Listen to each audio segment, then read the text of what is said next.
Hello, warriors. Welcome to the You Movement. I am B. And today I wanted to continue on with part 3 of the work series that I'm doing. I did a video on body work, emotion work, and today we're talking about mental work and the mind in this part of this awakening process. This last weekend, I was going through yet another round of ego death, and I can tell you that is very unpleasant. And what was surfacing again was a lot of the self-loathing and the negative self-talk that really I thought I had dealt with already. At the beginning of this process, after my Kundalini, I did a whole bunch of videos on self-loathing and negative self-talk, and I really thought that I had put a lot of that mental chatter to rest. I've also done a whole bunch of videos on the inner critic throughout this process, because as you're going through the dissolving of your ego, the ego fights back almost. I don't want to dissolve. And in so doing, it can get into a real attack mode and make you feel in those moments when you're in the deep dark night of the soul and ego is disintegrating, that you're almost in a mental fighting ground, a battleground within your mind. Your thoughts are just out of control, otherwise known as intrusive thinking or critical thinking. And when I say critical, I don't mean as in well thought out thoughts. I mean critical as in criticism, self-criticisms and judgment, and all those inner child programs, those records that were programmed in at a very young age. And so if you were taught that you were a failure, or told that you were a loser, or taught that you were weird, or people made fun of you on the playground, there was bullying, or even worse, there was bullying at home with your parental figures or your siblings, these programs get implemented and they run on default in your psyche. And so when you're going through deep personal change, profound change, psychological challenge, it's only natural that the default programs begin to run again. And so even though on this healing journey, you're like, I've healed this once already, why am I having to do it again? It's because the healing journey is cyclical in nature. And so we revisit the same things over and over and over again, each time expunging out a deeper layer and cleaning out more of the gunk, so that we can become lighter and can get into a higher mind and higher levels of awareness. And when I say higher, it really talks a lot about what I've talked in many of my videos about, is being in the observer, that higher self position of being able to look down and observe, oh, look at me now. I'm having those thoughts again. I'm beating myself up again. I'm saying negative things to myself again. What can I do in this moment? I made a little short list of some of the tools and the strategies that I have used that have successfully navigated me through a lot of the shifts that are required on the mental realm. So as we move, first and foremost, the limitations on the body, and then that shifts, that has an effect. It's like the butterfly effect. Everything ripples out into the energetic realm, and then it ripples out further into the mental realm. So we start first and foremost in the physical, and as we adjust our physical into a greater degree of alignment, actual postural alignment, peoples, and adjust ourselves, that's going to have an impact on our emotions, and then our emotions is going to have our impact on our thinking. So when we're in a state of anxiety, you know, the brain might be perceiving that anxiety and translating that anxiety as you're not good enough, you're not worthy, you're not this, you're not that. And it's like being attacked by, if you remember the movie, I don't know if you do, it depends on your age, of course, it's even old for me, is the movie The Birds by Alfred Hitchcock. That's a little bit like what the sensation is when that self-loathing record gets activated and all of a sudden, you're getting attacked from every angle. And so the more you can pull yourself up out of it, the better off that you can be practicing mindfulness. So starting on my list of mental work that has a tool that I have been utilizing all along is actual writing down the truth, and using mantra or affirmation work to assist you in that. So at times on this healing journey, I have had things written all over my wall. You are worthy. Spirit will provide what you need when you need it. Everything is going to be okay. You are intelligent. Whatever it is that is your challenge at the present moment, one of my go-tos is always calling myself a stupid idiot. And that was programmed in at a very young age. So when things aren't going according to my plan, which is ego's plan, because it's not God's plan. God's got its own plan. Soul's got its own plan. And when your ego's like, yeah, but I want to go this way, and soul's like, no, I'm moving you along this way, and you may perceive it from a viewpoint of, well, I'm stupid, I'm dumb, why can't I do it, I'm an idiot, all of these negative things that we say to ourselves. So having that counter information available for you to visually see is far greater in power than, because you're taking that information in not only by listening. And listen, I love affirmations work, especially through the Dark Night of the Soul. Playing 8-hour I'm safe affirmations is the bomb diggity. I can put a link to that in the description below, because when you're in the throes of the darkness, having somebody repetitively saying to you, you're safe, everything's going to be okay, it is very soothing. And it may not have been an energy that you received, that soothing, loving, kind energy when you were a child. And that's all about reparenting. So playing 8-hour affirmations on anything, letting go, surrender, I'm safe, confidence, is a great way to help reprogram that mental chatter that is constantly going off. And you can listen to them while you sleep, all the way through the night when your brain waves are in a more absorbent state. You can listen to them during the days, play them anytime you want. But the putting an affirmation on your wall, your door, your mirror that you're going to see every day, I am beautiful, I am kind, I am nice, whatever it is a way of getting in that thick skull, so to speak. So you're not just having to hear it and say it, but you are looking at it and observing it. So it's hitting you from multiple angles, which is going to be a lot more powerful. So please use the mantras. The best mantras, absolutely the best mantras to be using through a spiritual awakening is, everything is going to be okay. And sometimes that's all you can repeat to yourself in the throes of the dark, in the shadow work. This too shall pass.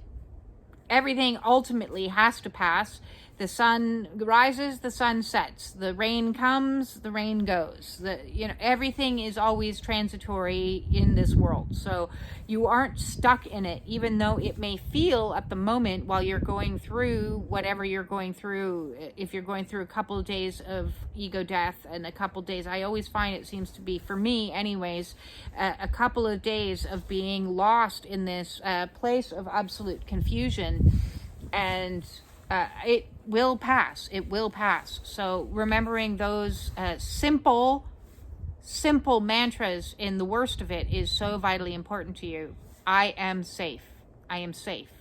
I am safe. I am safe.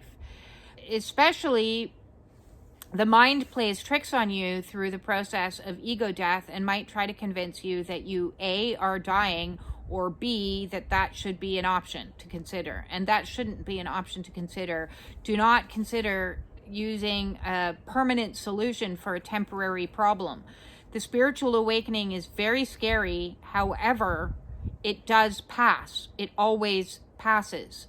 Just if you remember only this from this video, it will pass. It will pass. As dark and as miserable a place that you might be in, and the mental things that are going on, it will pass. Breathe it out. If all you can do is practice simple breathing techniques, then do that. Spend 3 days and say, okay, let's see how I am in 3 days. Let's see how I am tomorrow. Let's see how I am. And give yourself a couple of days and a time period. Use a timer if you need to while you're processing your emotion. I've said that before. Set a schedule and say, okay, I'm in this really shitty emotion right now and my mind is going ape and I don't know what's going on, but I'm going to set a schedule and say on 3 days time, in Monday, on Tuesday, whatever day it is, I will then make a decision. So I'm not allowed to make any decisions at all about anything until those 3 days is up.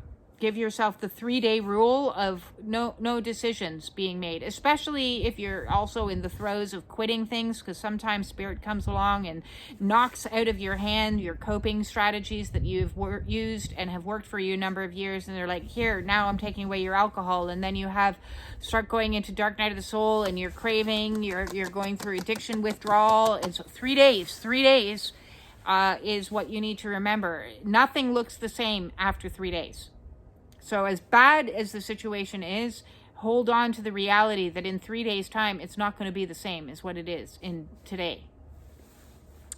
So another tool that I want to highly recommend, if you don't already know, of Dr. Joe Dispenza, and there's lots of free videos on YouTube that you can watch to listen to him speak. Otherwise, he's got some great books that you can read.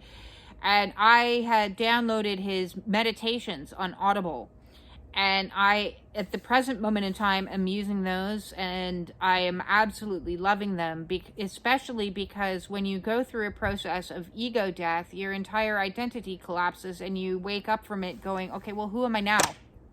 Like, seriously, last week I was, this person, and I thought these things, and I felt like this. And through this process of this awakening for me that has been, the more I piece the puzzle pieces together, has been going on for a very long period of time. I'm not the same person that I was 10 years ago. I'm not the same person that I was 5 years ago. I'm certainly not the same person that I was 2 years ago. The quantum leaps of shifts in consciousness that has occurred since my Kundalini has been astronomical. It's just crazy. It's hard to keep up with because you're like, okay, now I can integrate again and figure out who I am again, and who am I? What's happening? Where am I? It can be very confusing time period as you're going through these giant shifts, because last week maybe you liked certain things and this week you don't like them anymore, and last week you really identified yourself with your family name or this name. Somebody asked me recently, why did I change my name? And I changed my name because I wasn't that person anymore. It no longer resonated as truth to me. The confines of being Stacy, which is my legal name, made zero sense to me. The connections through all the processes of trauma release, it made zero sense to me to continue with that identity that no longer fit in any way, shape, or form. I had become altogether something new. In fact, I'm still becoming something new because there was a transitory period of time where I really needed to be a warrior to escape from situations that required me to be absolutely in a completely different energy. And now, again, I don't need that same warrior energy, although I still would consider myself a spiritual warrior that's fighting and changing. My missions have changed. So the missions are moving me into a completely different place. And I'm like, okay, now what's happening? I'm being thrown back into the 3D sphere, back into the matrix, and I'm like, well, who am I in relation to the matrix now that I'm not that person anymore, and I'm not that person I was 5 years ago? So if you're constantly in a state of changing, I get back to my point. Dr. Joe Dispenza does some absolutely fantastic meditations that are really helping bring you back into your body and your awareness of who you are in this moment today. So you're not who you were last week or who you were last year. You're who you are right now in this moment. So practicing incredible mindfulness, as well as some of his meditations. And the ones I got, I believe, are breaking the habit of being yourself. So it's all about recreating self and recreating your identity once you're left in that state of, well, I don't know who I am right now. So that's an excellent tool that I highly recommend utilizing. I'm going to recommend again breath work, even though it may not seem like a mental process, but it is, because pushing yourself through breath work, and when I say breath work, I'm not talking about basic breathing techniques. I'm talking about intensive breath work, maybe the Wim Hof techniques or any of the breath works that I recommend. There is a playlist called breath work, and those challenge you to breathe intense breathing, long breath holds, all of these things. So they're pushing you out of your comfort zone, because that's not how you normally would breathe. And so if you're trying to stimulate your mind into greater sense of strength and warrior, there's even one of the breath works that I do is called the Willful Warrior. And I highly recommend this, because it challenges you to step into that warrior mindset. So it's not just an incredible program to help release your traumas and help release what's locked inside of you through the soma. It's an incredible process in helping challenge your mind of what I can be way stronger than my mental thoughts of, I need to breathe right now, I'm running out of air, or my body saying, grasping. So try some breath work if you are still struggling with a lot of the mental chatter and you are trying to overcome things, to help assist you get into a higher state of being empowered on a whole new level. I wanted to talk as well a little bit about counseling. I've mentioned it in many videos that I have basically tried every type of counselor under the sun over the last 30 years. The first time I went to a counselor would have been age, I'm going to say 15, when I had attempted suicide, very superficially. I never attempted actually after that, but it wasn't the first time I had those thoughts. So listen, I understand those thoughts. I understand the desperation to escape from suffering, and you'll think about almost anything and think about alternatives. One of the things that has helped my thinking when those moments have arisen in my life is to remember the understanding what I know of karma. And I have not ever wanted to repeat this life. So to me, taking the exit route is only going back to the beginning and doing it all over again. There is no direct path out of this. We have chosen this mission, some of us in absolute states of insanity, I think, maybe, perhaps, if you consider yourself a light worker, a starseed, an empath, a twin flame, any of those terminologies. I like to joke with my friends that we were probably all up in the cosmos, drunk out of our minds on cosmic mead, and said, hey, let's volunteer to come down to that crazy planet and assist humanity with their ascension and their awakening. And we were all like, yeah, that'll be a great idea. And then we came down here, and as starseeds, were planted into the darkest of dark situations, experiencing the worst of the worst that you could possibly imagine.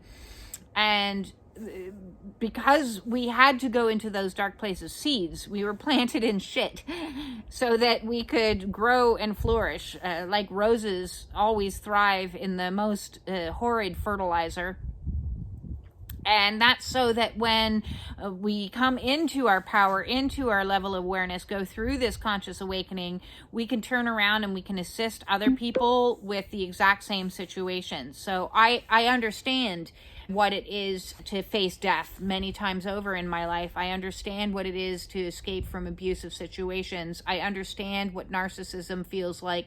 I understand all of these things, and my darkness and escaping from the darkness gives me a higher degree of insight and wisdom so that I can assist other people that are still trapped in those situations, because I'm coming from it from a perspective of experience as well as from a perspective of escaping. And so I have often looked at the light worker's role as, for many of us, coming down with a spiritual machete in hand and carving our way out and creating a path and escaping out of terrible, terrible situations. And that's how we're going to help humanity ascend. Because if you were in a situation where there was sexual abuse, where there was being part of an underground sex trade, being trafficked, being part of a gang, being deeply enmeshed in alcoholism, deeply enmeshed in the darkest and worst type of situations, then you are an expert, more so than anyone else out there, at helping transition the darkness into light, because we are alchemizers, we are transmuters, we are here to shift paradigms, shift reality, and the only way to do that is to A, first get ourselves out of it, and then B, show the way. So do the work and show the way. That's the mission, and it's a shitty mission. Throughout my life, I've been looking for means and ways to transmute and heal and escape from the suffering. And so I have tried umpteen number of counselors out there. And my overall opinion is that the majority of counselors, unfortunately, are ill-informed, uneducated, and not able to fully help you with what it is that you need help with, especially if you have a lot of trauma that you're dealing with. And listen, I'm not in any way, shape, or form putting out any type of, if your counselor is working for you, that's absolutely fantastic.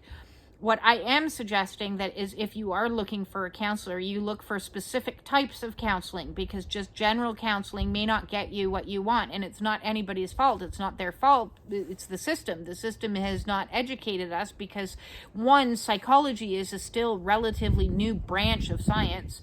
It's only been around for about 100 years. You know, Freud being one of the first to start psychoanalyzing people and looking at it from that perspective. This is a very young science, so it's limited from its perspective. It's also limited from its perspective because as a science, it's looking at things through a microscope, and so looking at you as just a mind and not a body and not a spirit is deeply debilitating in getting the holistic perspective or the whole approach. So if I'm just looking at you as a disordered person that has a chemical imbalance, and let's call it depression or let's call it something else, then I'm not looking at, well, what is your home environment like? What is the actual things that you're consuming for your food, and how are you coping, and all kinds of other things, and what kind of traumas have actually occurred in your life that you're carrying with you on a deep cellular level. So making sure that any counseling that you go to is has certain criteria I'm going to suggest to you. So write these terms down. You, one, want to make sure that they're a transpersonal counselor that understands spirit and understands things like dark night of the soul, ego death, spiritual awakenings, kundalini, because all of those things might very much be at play with what's currently happening with you. You're not just depressed. There's something more going on. But if they don't have any understanding of the spiritual side of things, then it's not their fault, but they're limited in how much they can actually assist you because their information is coming from only one perspective. The number two thing that I want you to look at is make sure that they're trauma informed. Make sure that they have a deep understanding of the teachings of Gabor Mate and others in his field, Bessel, van der Kolk. Interview your counselor like you would anyone else in your life, because you want to make sure that they're going to be able to assist you with your issues that are actually happening. You know, make sure that they understand the processes of complex post-traumatic stress disorder. Otherwise, they may not be able to assist you if simply because, not for a lack of wanting or not for a lack of trying, but simply because they're lacking the information that is required to be able to navigate what is happening as trauma is starting to come out of you. So they may look at emotional flashbacks and see it as bipolar disorder, and try to treat you for bipolar disorder, and what's really happening is you're going through a deep, profound spiritual awakening and ego death. And what are they going to do for that if they don't even know what it is? They're going to hand you a script and hope that all your symptoms go away, but those symptoms aren't going to go away if you're in the throes of an awakening. As well as you want to look at somebody that perhaps has some knowledge in regards to the nervous system and how the nervous system and the fight or flight.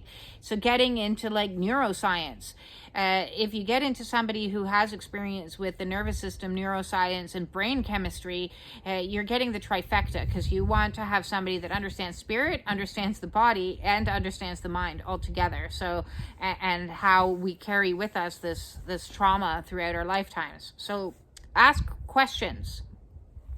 If you're looking for a specific type of things to help you with your cognition specifically, I will recommend cognitive behavioral therapy or dialectic behavioral therapy. I've had both of those, and they intensely look at and help you identify and give vocabulary to cognitive distortions. And there's a list of about 10 of them, and I certainly know for me, I can own up to a lot of them. One of them specifically labeling or black and white thinking, catastrophizing.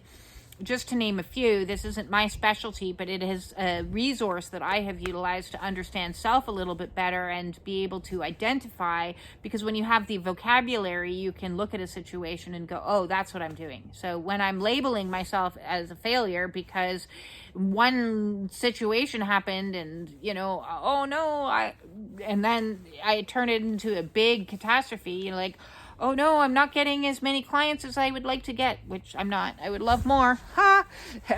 When you're, and I need to be successful, and if I'm not successful, then I'm a failure. Well, that's a huge painting with something as catastrophe and black and white. I'm either one or the other, two extremes of the pole, without understanding that it takes time to build a business. I've been doing this for 2.5 years. I only started seeing clients in December. So that's a few months. And I am seeing clients, which is fantastic. And I appreciate every single one of you. But because I understand through my own processes about cognitive distortion, sometimes, especially in the throes of ego death, my mind will translate that as, I'm not doing enough. I need to have this. I need to accomplish that. I need to see these numbers. I need to this. So I'm very familiar with how cognitive distortions play out, especially when you have a lot of trauma and you may or may not identify with the term complex post-traumatic stress disorder or not. Because in many of my videos, as you already know, I believe everybody has a certain degree of trauma. So that means everybody has a certain degree of complex post-traumatic stress disorder. And I love how in the book, Complex Post-Traumatic Stress Disorder, From Surviving to Thriving by Pete Walker, he talks about on the first chapter how if everybody was diagnosed correctly with complex post-traumatic stress disorder, about something like 80% of the manual of diagnostics would go down to like a pamphlet, because people wouldn't actually have those diagnosis. What they actually had was complex post-traumatic stress disorder. So, and that includes any number of bipolar, autism, ADHD, obsessive compulsive disorder, depression, anxiety, all of these types of things. Maybe what really is actually at play is severe trauma. So look into cognitive behavioral therapy or dialectic behavioral therapy as particular therapies to try. And within dialectic behavioral therapy, a lot of the tools and techniques that they're teaching you is mindfulness. So that is trying to slowly bridge the gap between science and spirituality, because mindfulness is very much a spiritual practice taught by a gentleman by the name of John Kabat-Zinn, is one that I highly, highly recommend you look into. He does meditations on YouTube for free. You can also get books by him. There's, of course, millions of other people that do mindfulness, and mindfulness is making that mind so focused on whatever task that you are doing that you can practice mindfulness throughout the day. If you're gardening, focus on the garden, not on what could happen, might have happened, did happen, this, that, or the other. It's about, oh, I'm gardening, I'm fixing this right now, I'm washing a dish, and my only focus is making this dish as clean as possible. Cleaning is a wonderful way to practice mindfulness. it's one way that I use as cleaning as a means, as a meditation, or tasks, doing your tasks, or walking upstairs, simple things. So when you walk up the stairs, make that a mindful meditation that you do every single time you walk up the stairs. So every single time you walk up the stairs, oh, I'm in perfect posture, I'm bending my knees, I'm taking my time, I'm breathing, I'm really focused on walking up the stairs, so that all I am focused on, my mind is full of the mission of walking up the stairs. Or the same of getting into your car is another one that I've heard lots of people use, which is they get into, what am I doing? I'm getting into my car, I'm putting on my seatbelt, I'm adjusting my mirrors, I'm looking around, I'm taking a time, I'm being present. So mindfulness is a practice in presence. And presence is not easy. So you can do some fun activities as well to practice mindfulness and presence. One of mine that I have recommended in the past is puzzling, getting a jigsaw puzzle and having at it, because you can't be thinking about your bills while you're looking for that one particular color with the particular shape to fit in that one particular place. So using puzzles as an exercise in training your mind is a fantastic tool and strategy for you to use. So that said, I want to wish you all an incredible Easter weekend. We're at new beginnings and new energy. The sun is shining. This is good vibes coming in after a very intense full moon, and eclipse season has begun.